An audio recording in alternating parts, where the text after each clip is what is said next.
In the past few days, state after state has increased duties on petrol and diesel and on alcohol. And many states have also quietly either postponed or delayed or cut payment of salaries or DA to their staff. These moves show the dire state of state finances. 53% of state finances come from their own resources, and that I'm including the state's share of GST. But since GST itself has fallen very sharply in the month of April, for which we have data, the state's share in the GST has also fallen. States' share in central revenues account for 28% of their own revenues. But these also have fallen because the centre's income tax and other tax collections must have been hit in the month of March.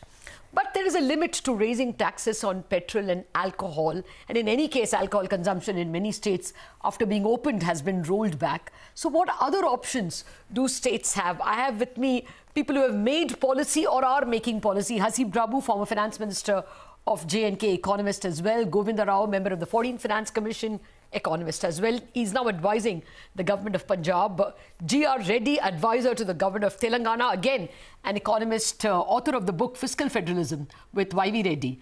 Yamini Iyer, economist at the Centre for Policy Research, and Thomas Isaac, the Kerala finance minister. Lady and gentlemen, thank you very much for joining me. To the finance minister himself first, Mr. Thomas Isaac, other than raising duties of petrol and alcohol, are there any options that states have? Have you all gone to the extent of cutting even salaries like some have? Yes, there is no option. There is no other way of raising additional resources.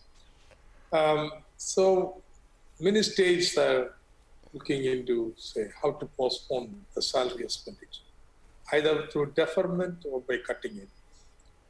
And I read yesterday that a declaration from one of the state governments that they're going to just postpone, defer all the development schemes because there is just no money. I'm certain this is what the state governments are going to do, that they are going to defer most of the development schemes, cut the development expenditure. Now, that has very serious implications. If you take the whole state governments together, which account for 60% of India's total governmental expenditure, if they all individually looks very prudent, individually looks a very rational thing to do, you don't have revenue, therefore you cut your expenditure. But when everybody is added together, then its macroeconomic implications are huge. There is going to be a fall in the aggregate demand. It's going to accentuate the ongoing recession, the slump. And this is the last thing any government should do, squeeze the expenditure in a slump. And that's what central government is forcing the state governments to do. Yes, I take your point. After all, development expenditure, the bulk of it falls on the states. And just to give you all one statistic, if you look at capital expenditure as a percentage of GDP, states account for 2.8% of capital expenditure as percentage of GDP. The centre spends 1.8% of GDP as capital expenditure. I mean, that's just to give an idea of how much it can hit in coming years as well. Let me get to Mr. Govinda Rao. Mr. Rao, are at least the monies getting devolved from the centre? April, have the states gotten the money at all that was due to them? In fact, there are two or three things. One is the tax collections themselves are very low. Obviously, there is no question of devolution. Okay. Only when even the center collects taxes, it can devolve. So there is no question of devolution. And then, of course, I'm told that even the GST compensation, which the states were supposed to get, are pending since November. Oh. So, which basically means that states don't really have, they're scratching the barrel. Okay. They don't really have the money. Okay. And and then there is a bit of a problem. If you look at the numbers themselves, the the budget estimates of tax revenue at the center is lower than the Finance Commission's estimate of tax revenue by about 6.5%. Okay. Which means that, you see, by that count alone, the states are likely to lose about 71,000 crores. Oh. On top of it, you see, I mean, if you look at the whole year, if the shortfall in central taxes, you know, in the divisible pool, like the center is now, you know, for example, yesterday they raised the petroleum taxes, which they are not sharing with the states. Yes. Because this is under the additional duty on petrol and then, Yes. you know, cess. Now, the shortfall will there will be almost, you know, close to 6 lakh crore, and Okay. something like 2.5 lakh crore is going to be minimum, The you know, on a shortfall. conservative case, shortfall for the states. Okay. Now they really, and that is one of the reasons why, since there is no money, that is one of the reasons why, you know, the salary is being deferred. In fact, Andhra Pradesh and Telangana have deferred it by something like, you know, 20 to 75%. And my good friend Thomas Isaac himself has deferred 6 days salary per month for the next few months. Okay. Now, I mean, mind you, this is coming from a CPM government. I mean, you can imagine the type of problem that they are faced with. Punjab Finance Secretary told me today that, you know, he said, sir, we will be able to pay the May salary, but I don't know about the June. Okay. And the states are, you know, sort of postponing their capital expenditure, reswitching, I mean, a whole lot of things that they have to do. Development, you know, entire thing is actually put on a back burner. Okay. Now they are firefighting. No, sir. Sir, developmental expenditure obviously has been put on the back burner. In any case, construction activity is not happening since many of them are in the red zone. But just one more question to you, Mr. Thomas Isaac. I have a table here which was sent by someone who works in the CGA. He says Kerala has got from central devolution some 850 crore or something in April. So some devolution did happen in April? Oh, definitely. Okay. I would never deny that. Okay. In fact, Kerala was lucky that the Finance Commission awarded a revenue deficit Crores. grant. Okay. Deficit grant is independent of the collection Okay. of taxes Okay. by the central government. Okay. Therefore, we were very lucky in that manner that we got 1,200, asked the revenue deficit grant, and also, though at a lower level from the divisible pool, our share of the tax. Okay. Now, so we what got is a monthly income normally in April, and how much was it this April? Okay, our monthly income would be something like 10,000 crores. Yeah, I mean, in expenditure. Okay. And This- we would spend And this our April, own income. how much Yeah. could you make at all? So in the 10,000 crores, Okay. and our income, Yeah. state-owned resources, which would be something like 4,000 crores. Our total owned resources on revenue receipt would be less than 500 crores. Okay. No, what I'm asking is, sir, no, my question is normally in a normal April month, what is your monthly revenue? And April of 2020, how much could you get from your own state? Own revenues. Normally, in month of April, expenditure would be 10,000 crores. Okay. And we would have the revenue would be something like 7,500 crores. Okay. And 2,500 will go. Okay. And that's kind of rough. Lata, now I want to it's add also- here. Yeah. Yes, Mr. Rao. Now, I want to add here, you know, the Kerala has got 15,000 crore grant, the revenue deficit grant. Now, these grants are given monthly. Okay. So from that 15,000 crores, they have got about 1,200 crores. Yes. There is something called tax devolution, the Yes. share of taxes. Ah. That is not coming. And only few states have got grant Okay. because they have revenue deficit. Okay. The states which do not have, revenue deficit grants, they have to depend on tax devolution. They don't get any money. Okay. Got that, sir. Let me ask Mr. G.R. Reddy how things are. He's the consultant, the advisor to the Ministry of Telangana. Mr. Rao, what is your normal income in a month of April? How much income did Telangana get this April? And how did you meet the shortfall? See, our normal income, if a state take the state's own revenues, tax as well as non-tax, that comes to around 8,000 to 9,000 rupees. Okay. And if we take the central transfers, including tax devolution, that's another 3,000. So on an average, we get around 12,000 crores. Okay. So although the 8,000 that the state gets by way of its own tax revenue and non-tax revenue, Yes. our revenues are down to 800 crores. To 800. 800 crores. Oh, okay, okay. Versus a 800 non... crores because that's even that bulk of that 800 crores is come from that on petroleum products, Okay. because all other revenue streams have almost dried up. Yes. There's no activity, all the malls are closed, all the shops are closed, there's no GST collection. So obviously, we got a little bit of money from by way of the tax devolution. Okay. I think we received around 982 crores by way of tax devolution, Okay. along with all other states. Yeah. I got that, sir. Okay, now let me come to the former finance minister. We have Hasib Drabu with us. Hasib, is there any other way? I mean, the RBI has raised WMA limit, but are there any other avenues for the states at all? Or do you think the FRBM limit has to be raised? I think the limit is 3%. Do you think the time has come to raise it to 4 or 5%? I think it was raised in 2009.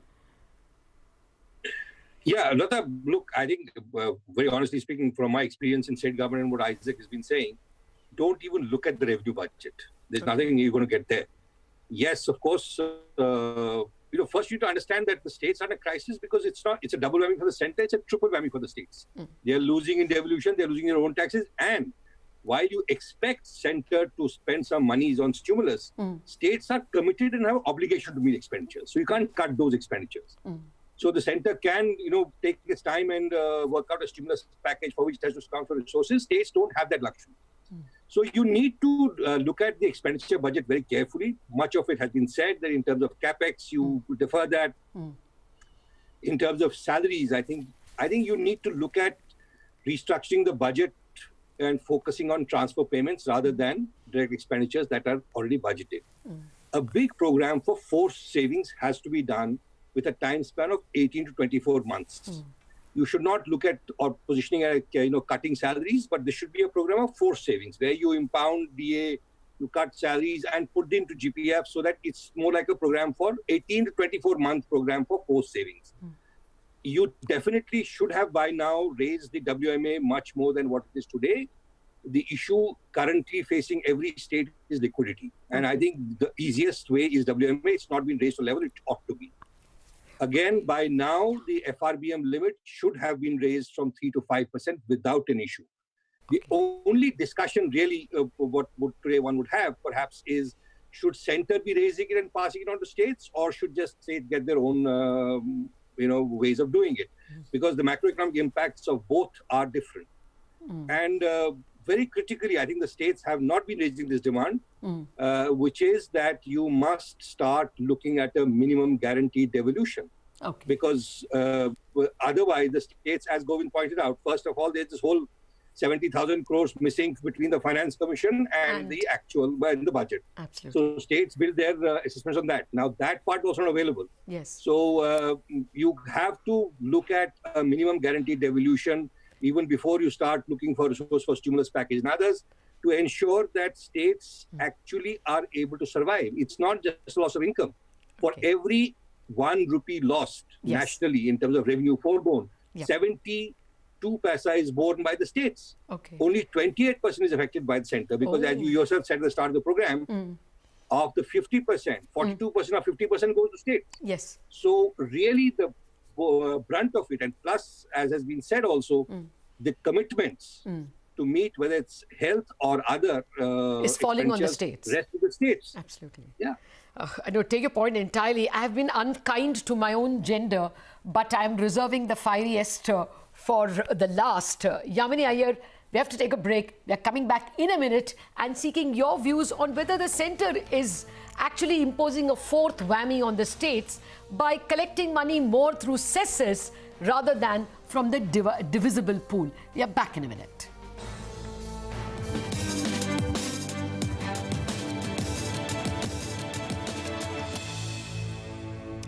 Welcome back. We have been speaking to several state finance ministers, advisors to state governments, former state finance ministers, and to an expert on public finance, Yamini Iyer, on the state of state finances.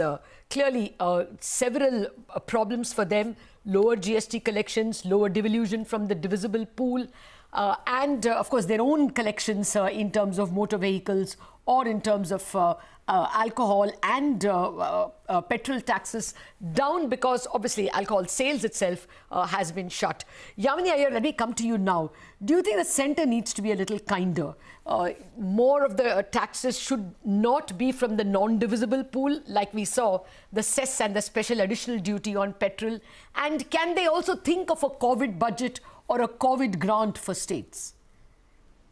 Thanks, Lata. So three things. I think the imposition of cess has been the centre's very clever way to essentially not give states that what is their due. Historically and particularly, we've seen an exaggerated trend after the 14th Finance Commission. These are old tricks that are now coming to play at a time when they absolutely shouldn't be. And this is also coming against the backdrop of the centre having been somewhat deaf, I think, to regular appeals that state chief ministers and state governments have been making to the centre for the need for the centre to address this liquidity crunch and liquidity crisis that states are facing. So to do it now also sends, I think, not the best signal, especially at a time when cooperative federalism is perhaps more critical than ever before as we deal with this COVID crisis. The second issue that I wanted to just highlight, which hasn't come up so much in the current discussion, is that a significant part of health expenditure, particularly in many states that are not represented on your panels, particularly in North India, comes from the centrally sponsored scheme. So the Ayushman Bharat, the National Health Mission, these have a 60-40 fund ratio where states have to contribute 40%. I think this is an important time, since health expenditures happen at the state level, and they are now skyrocketing naturally, necessarily, and we should support that, and it must happen. But the centre should revisit this fund sharing ratio so that states have more funds available with them to be able to address both their regular expenditure needs as well as their now enhanced health expenditure needs. Related to that, there are multiple other centrally sponsored schemes and central schemes that are very critical sources of money for states for social protection programs, which are right now essential in the context of the economic collapse that we have experienced. Again, if the centre could very quickly find a way of pooling funds from these different schemes that make it very difficult for states to spend, to build and put them together in a social protection fund for states to draw on, because every state's needs are different. Again, that will, I think, go some way along the way of helping states. And of course, there are huge, within these centrally sponsored schemes, central sector schemes and other expenditures, huge unspent balances that are sitting all across bank accounts in India. The CAG some years ago had one estimate of this being nearly 1.76 lakh crore. Shoring up these unspent balances at this time will, I think, be very, very crucial. I think it would be cruel for the country not to spend money it has at a time when expenditures are necessary. And lastly, absolutely, I think a COVID special fund is necessary. I think the Finance Commission is still has another few months. All the assumptions on the back of which the Finance Commission made its recommendations in the interim report, I think, are now completely upended. And it is time to think about how to design a fund sharing formula that recognizes the peculiarity of COVID. This isn't a problem that's going to go away in the next 6 months, behind the veil of ignorance, because we don't know how it will unfold across different states, across different red zones, orange zones, and green zones. How do you design fund sharing formula that is flexible and agile enough for states to address their expenditure needs? Yamini, you're making a very tall ask, because at the moment we haven't even got anything beyond a minor humanitarian package. So we will leave that discussion for another day. You know, tax revenues and other revenues are going to be limited at a time when none of us are able to engage in economic activity. So should we look beyond it? Mr. Thomas Isaac, do you think the need of the hour is to increase the FRBM limit? Yes, right. I have three demands. One, raise the fiscal deficit ceiling to 5%. That would provide some fiscal space to the states. Second, now GST will be virtually nil. Definitely in the coming few months. Ensure GST compensation is paid to the states. Three, Have you been much paid? larger. Have you been paid last year, sir? Last year, we are carrying forward an arrear of 3,000 crores for the state of Canada. Okay. Okay. Yeah. Sorry. We have Then your received- third suggestion. Your third suggestion. Yeah. See, central government has taken a position stated in the budget speech of the finance minister that the compensation will be paid only to the extent there is money in the In the compensation fund, cess fund. While drafting this law, states were assured, it's on the record, the minutes Yes. by the then Union Finance Minister, if such a contingency arises where cess is not sufficient to pay for the, this compensation, then easy solution that the fund could borrow and pay now, Yes. and we extend the cess for a year or two. Absolutely. Something very simple and straightforward. I don't know why it can be done and why should we renegade on a promise made at this time. Don't Absolutely. pay money which Take your point. Take your point, sir. You all gave up your sovereign right to collect taxes, and therefore reneging on that promise is unfair. And also, time is running out for you. The compensation comes only till 2022, so it better come at that time. Dr. Reddy, is there anything that Telangana is asking the centre? Yeah, we have actually, our Chief Minister has already addressed a letter to the Honorable Prime Minister, seeking two things. One is quantitative easing. The other one is in the FRBM limit from 2% to 5% of the GST. Our contention was that in 2018 and in 2012 there was this financial crisis which had, in fact, which was lost so much health in India. But even then, the centre allowed 0.5% relaxation in 2018-19 and 1% relaxation in 2019-20. So, I mean, this crisis is lot more widespread than it is being felt by the, I mean, the burden is being, felt by the states, etc. So, obviously, there is a need for it. But 30% of our expenditure is committed. So there is no other way we can raise money. Yes. Other than through FRBM, other than through, some kind of package coming, COVID package coming from the center. Okay. Okay. Dr. These are the three things that we are demanding from the center because this is where the action lies. Dr. Reddy, we have you on a bad line. We are not able to hear you very, very clearly. We'll try and fix that. Hasib, you know the money markets and you know that they give the centre a lower yield compared to states.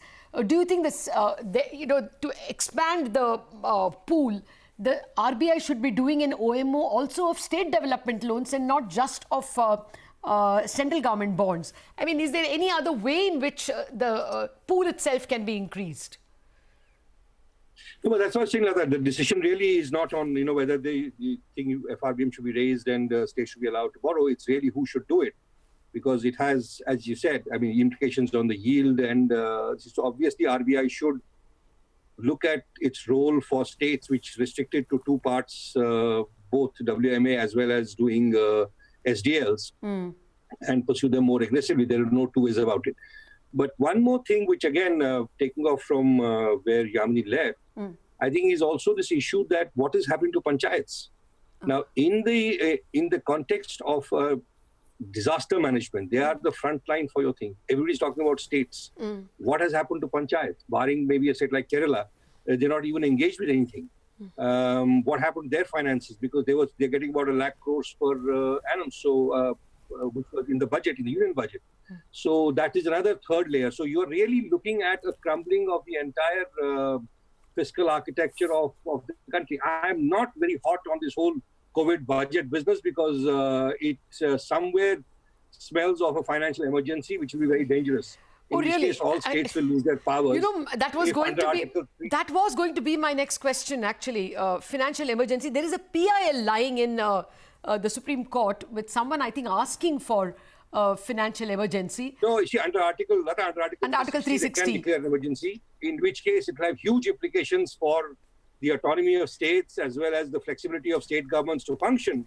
So when you start thinking in terms of COVID budgets and COVID grants, without identifying source of financing, it is, I think, a legitimate reason for declaring financial emergency. Okay. Just by way of trying to also see that, the first shot should be on expenditure restructuring of the existing budgets. Okay. In the union budget this year, there is 2 lakh crores available grants in aid towards capital assets. Just dealing the capital assets, not possible to function today. Absolutely. You can't do construction. You can't maintain social distance. I think that should be straight away earmarked to as per the parameters. Just drop the capex part. Okay. Similarly, why is Centre not looking at making Manrega a UBI scheme for the existing people who had worked on it last year? So those kinds of measures will infuse a certain degree of liquidity to the system and give states the kind of flexibility. You can't today, realistically speaking, look at revenues because no economic activity is happening. That was my point. That was my point. Since there are no revenues. And even the debt markets, but Lata, the other point which is not coming through is you are having banks on a daily basis putting 5 to 7 lakh crores of money with Reserve Bank of India. So, is there some way now to start channelizing these either through SDLs or whatever to at least put them to productive use? Because why is this happening? You have compartments of huge. Come on, Hasib, you and I know that. You and I know that the state banks are not doing that because there is a market risk. What if the prices of the bond prices fall? And there will be a provisioning. Yeah, exactly. So you have to do an HTM or something. It is not a market risk today, Lata. Please understand. This is an 18 to 24 month crisis. You will have a huge thing going forward. So we are on the same page. We are on the same page, Hasib. I was asking why should in fact, one of the questions running around when you were speaking, the WMA limit of the centre has been increased from 75,000 crore to 2 lakh crore. For the states, it has gone up from about 40,000 crore to 50,000 crore. I mean, since they are in the front line of expenses, why should the WMA for them not be? I mean, I am on your side when you're speaking about more room for states. But one last word I have to give the current finance minister, Mr. Thomas. Will a financial emergency really be of any use? I mean, what does it allow? It allows the centre to cancel some of the charged expenses. I mean, do you really think that that is a weapon to be used? That's the last thing the states would want, a financial emergency, which gives the power to the central government to micromanage the state finances. No, never. Okay. What is the range of financial emergency? You need a financial emergency to raise the fiscal deficit ceiling? Okay. You need a financial emergency to directly borrow from the Reserve Bank? No.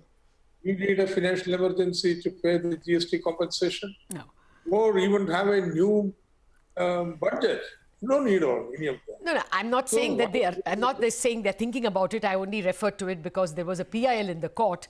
I mean, I take your asks on board. Actually, I'm out of time. But take your asks on board. Increase the FRBM limit, as Hasib suggests. Take out that capital assets expenditure and allow it to be spent right away, devolved to the states.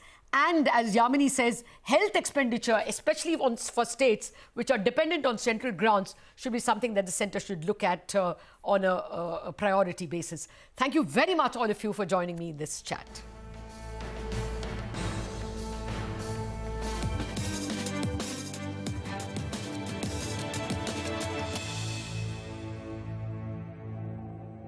My